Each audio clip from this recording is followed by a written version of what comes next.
Ikalabing-walong kabanata. Sino ang pinakadakila?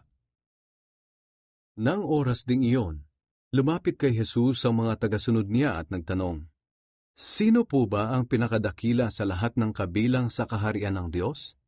Tinawag ni Jesus ang isang maliit na bata at pinatayo sa harapan nila at sinabi, "Sinasabi ko sa inyo ang totoo, kung hindi kayo magbago at maging tulad ng maliliit na bata, hindi kayo mapapabilang sa kaharian ng Diyos. Ang sino mang nagpapakababa tulad ng batang ito, ang siyang pinakadakila sa lahat ng kabilang sa kaharian ng Diyos. At ang sino mang tumatanggap sa batang tulad nito dahil sa akin, ay tumatanggap din sa akin. Ngunit ang sino mang magiging dahilan ng pagkakasala ng maliliit na batang ito na sumasampalataya sa akin, ay mabuti pang talian sa leeg ng gilingang bato at itapon sa pusod ng dagat." Mga dahilan ng pagkakasala. Nakakaawa ang mga tao sa mundong ito dahil sa mga bagay na naging dahilan ng kanilang pagkakasala. Kung sa bagay, dumarating naman talaga ang mga ito, ngunit mas nakakaawa ang taong nagiging dahilan ng pagkakasala ng kanyang kapwa. Kaya nga, kung ang kamay o paa mo ang dahilan ng iyong pagkakasala, putulin mo ito at itapon. Mas mabuti pang isa lang ang kamay o paa mo, pero may buhay na walang hanggan ka, kaysa sa dalawa ang kamay o paa mo, pero itatapon ka naman sa walang hanggang apoy. At kung ang mata mo ang dahilan ng iyong pagkakasala, dukitin mo ito at itapon. Mas mabuti pang isa lang ang mata mo, pero may buhay na walang hanggan ka, kaysa sa dalawa nga ang mata mo, pero itatapon ka naman sa apoy ng impyerno. Ang nawawalang tupa. Tiyakin ninyo na hindi nyo hahamakin ang kahit isa sa maliliit na batang ito.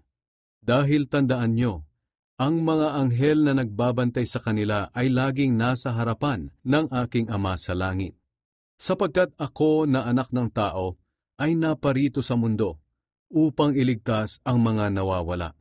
Ano sa palagay ninyo ang gagawin ng taong may 100 tupa kung mawala ang isa?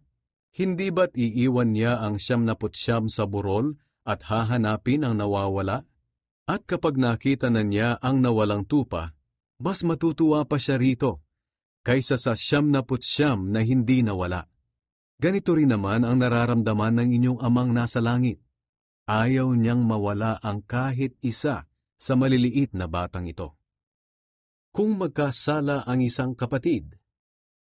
Kung magkasala sa iyo ang iyong kapatid, puntahan mo siya at kausapin ng sarilinan. Pagsabihan mo siya tungkol sa ginawa niya. Kung makikinig siya sa iyo, magkakaayos kayong muli at mapapanumbalik mo siya sa Diyos.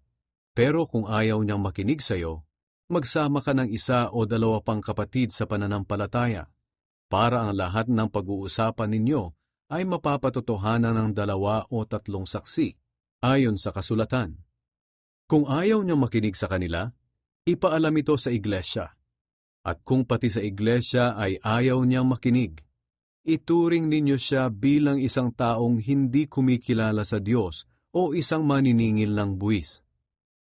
Kapangyarihang magbawal at magpahintulot. Sinasabi ko sa inyo ang totoo, anuman ang ipagbawal ninyo sa lupa ay ipagbabawal din sa langit. At anuman ang ipahintulot ninyo sa lupa ay ipapahintulot din sa langit. Sinasabi ko rin sa inyo na kung magkasundo ang 2 sa inyo rito sa mundo na ipanalangin ang anumang bagay, ipagkakaloob ito ng aking Amang nasa langit. Sapagkat kung saan may 2 o 3 nagkakatipon dahil sa akin, kasama nila ako. Ang talinghaga tungkol sa utusan na ayaw magpatawad. Lumapit si Pedro kay Jesus at nagtanong, "Panginoon, ilang beses ko po bang patatawarin ang kapatid na laging nagkakasala sa akin? 7 beses po ba?" Sumagot si Jesus, "Hindi lang 7 beses, kundi 77 beses. Sapagkat ang paghahari ng Diyos ay maitutulad sa kwentong ito. May isang hari na nagpatawag sa mga alipin niya para singilin sa kanilang mga utang. Nang simulan na niya ang paniningil, dinala sa kanya ang isang alipin na nagkautang sa kanya ng milyon-milyon. Dahil hindi siya makabayad, iniutos ng hari na ipagbili siya bilang alipin, pati ang kanyang asawa at mga anak, at lahat ng ari-arian niya, para mabayaran ang kanyang utang. Nagmamakaawang lumuhod ang aliping iyon sa hari. Bigyan niyo pa po ako ng panahon at babayaran kong lahat ang utang ko. Naawa sa kanya ang hari, kaya pinatawad na lang siya sa kanyang utang at pinauwi. Pagkaalis ng aliping iyon, nakasalubong niya ang isang kapwa alipin na nagkakautang sa kanya ng kaunting halaga. Sinunggaban niya ito at sinakal, sabay sabi, "Bayaran mo ang utang mo sa akin." Lumuhod ang kapwa niya alipin at nagmakaawa. "Bigyan mo pa ako ng panahon at babayaran kita." Pero hindi siya pumayag. Sa halip, ipinakulong niya ang kapwa niya alipin hanggang sa makabayad ito. Nang makita ito ng iba pang utusan, sumama ang loob nila. Kaya pumunta sila sa hari at isinumbong ang lahat ng nangyari.